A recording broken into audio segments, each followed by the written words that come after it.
Hi, I'm John, and we're here from Christ Church, and this is the fourth talk in our series on Advent. And I'm excited to be here with you, and also we're excited we're getting close to Christmas, but we're right in the middle of Advent, so let's take a look at today's message. Recently, a friend of mine posted on Facebook, "The hospital called. My wife will be induced this Saturday at 8 a.m. My palms are sweating." What a great word picture. When we're waiting for a baby to be born, we say the mother, the couple, the family is expecting, waiting, anticipating. Expecting a baby captures the picture of Advent so completely. During this month, we have talked about Advent as a time of waiting daily, patiently, courageously, and now expectantly. Waiting daily focuses on our awareness and priority, even the urgency. Like a watchman on the walls every day, said the Old Testament prophet Habakkuk. Waiting patiently focuses on our attitude and peace. When we're waiting daily for something to occur, that can cause a lot of stress. But if we could release our expectations and our need for control, then waiting patiently becomes a powerful experience and expression of the peace of God. Waiting courageously, which was our third word picture, moved awareness and attitude to action with purpose.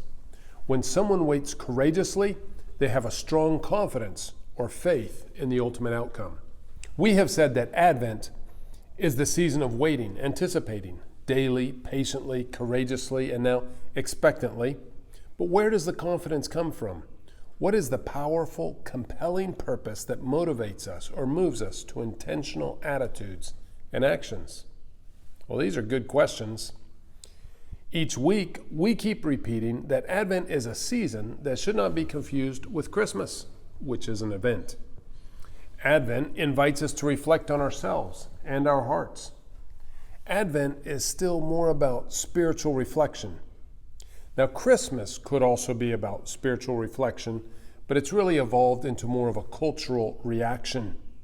Christmas is a big birthday party for Jesus, but the promises that Jesus came to fulfill and the things that he did and talked about concerning the future are easily overlooked and forgotten in the chaos of the celebrations.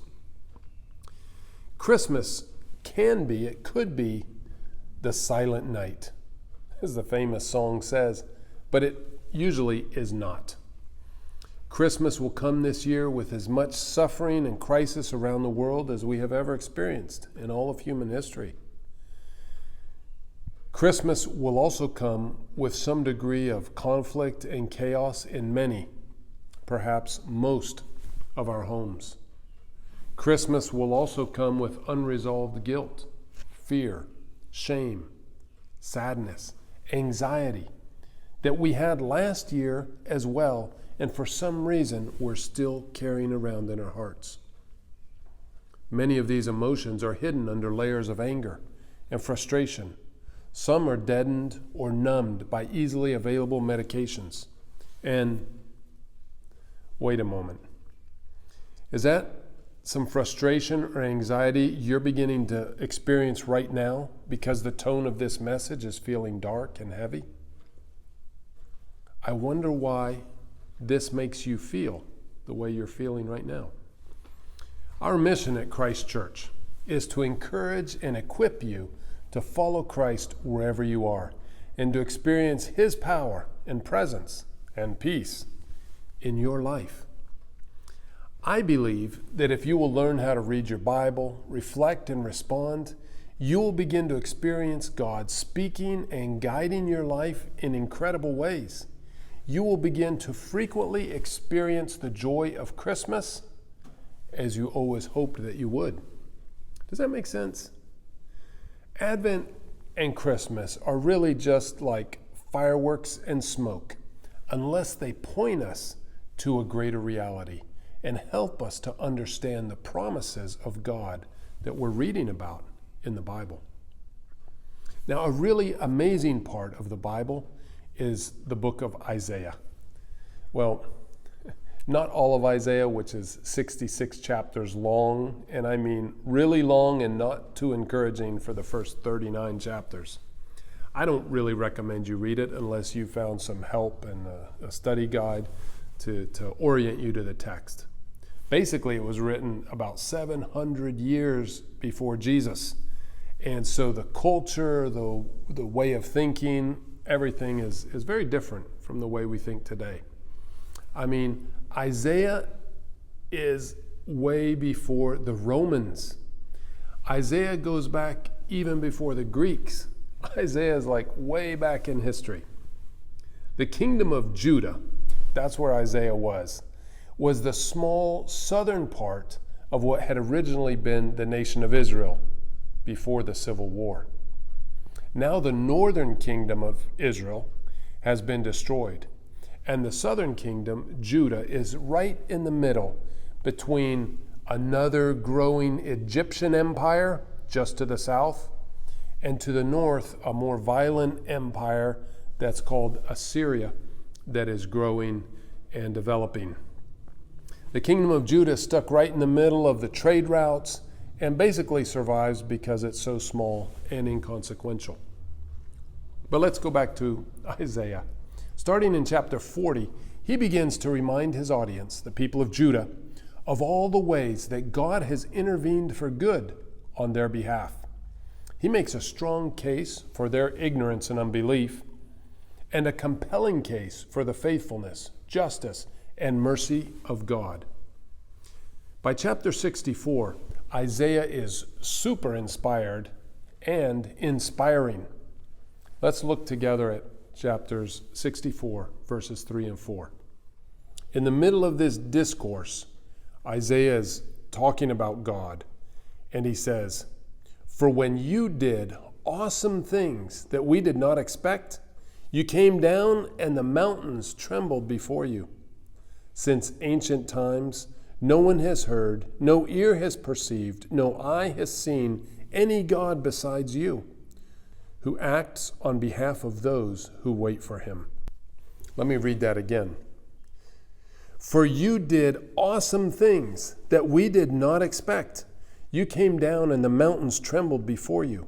Since ancient times, no one has heard, no ear has perceived, no eye has seen any God like you, who acts on behalf of those who wait for him." Now, I see two things as we reflect for a moment on this text. Number one, what God does is almost certain to be unexpected. You can't control it. So relax and trust the process. Really trust that God is in the process working things out in his way. Now, unexpected means a surprise. So give up control. Allow surprises in your life. Wonder, joy, laughter, listening, observation. Now, the second thing I want to observe is that what God does is almost certain to be unexpected and good for those who wait for him. Probably Isaiah was thinking of some version of what we've been talking about in this Advent, some version of waiting of what we've been talking about when we say daily, patiently, courageously, expectantly. So, unexpectedly, unbelievably good. As you can imagine, the audience of Isaiah was thrilled with this message.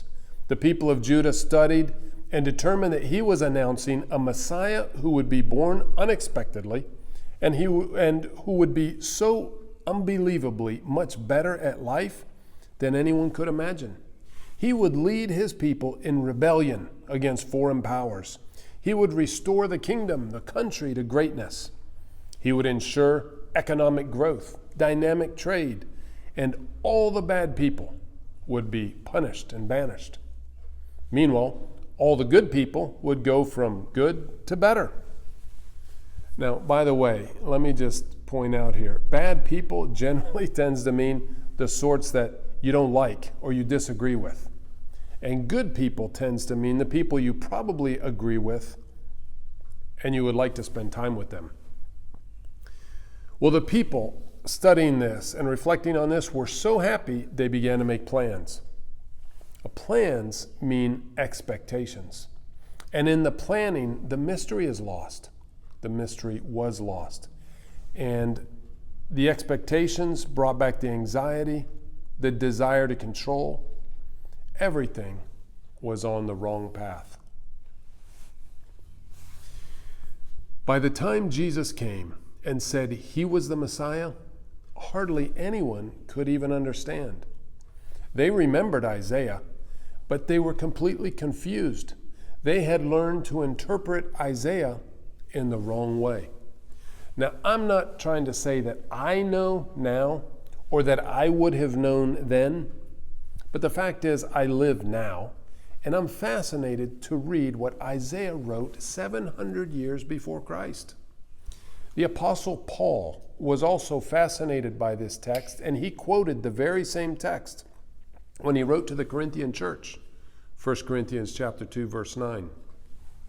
He used this text from Isaiah 64, 3 and 4 to show how easy it is for us to misunderstand what God is doing in history, and how we really need to trust God to reveal whatever we need to know through the presence of His Spirit.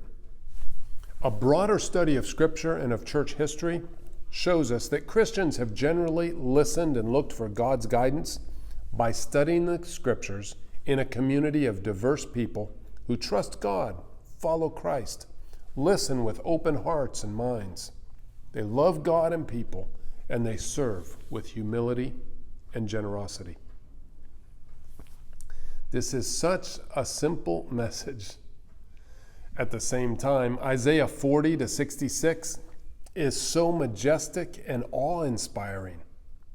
Handel's Messiah, arguably one of the greatest musical works written, composed, is so good in large part because Handel could see the story in the text, the story of the coming Messiah, and an entire nation waiting expectantly.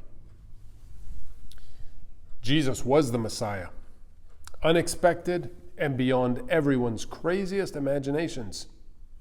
And He promised to return.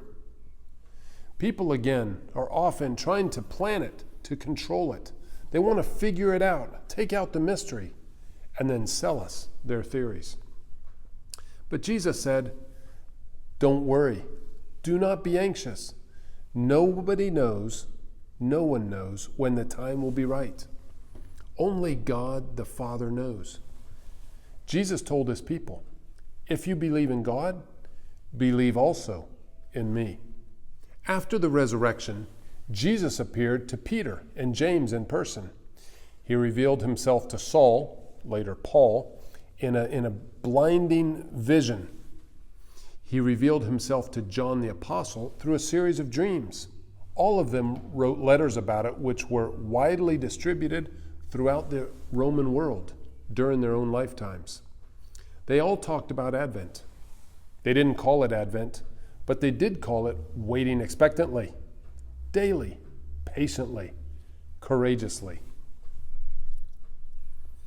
These men knew that Isaiah's prophecies had come true.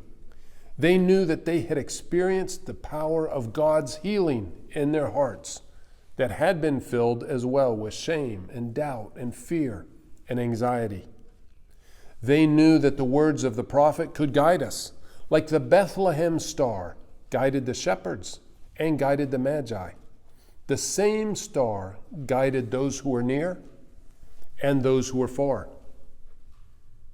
The words of the prophet, Peter said, are like lights shining in a dark place until the day dawns and the morning star rises in our hearts.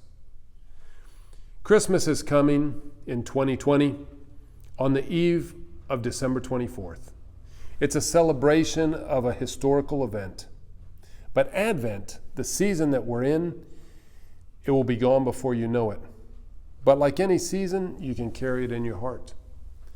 Advent is an attitude, it's an anticipation, it's a posture of listening to yourself, of listening to the prophets of listening to the Gospels, of listening to the apostles, of listening to your community, and of using your own voice. Advent is intentionally looking for God at work, for signs of His presence and evidence of His grace. Watch and wait with me, Jesus told His disciples on that dark night in Gethsemane. Watch and wait is the invitation of Advent and the call of Jesus. Daily, patiently, courageously, expectantly. May God shine His light to guide you, to show you His love, to show you His way throughout this Advent season and as we move into the Christmas celebration. Thank you for joining with us this morning. May God bless you.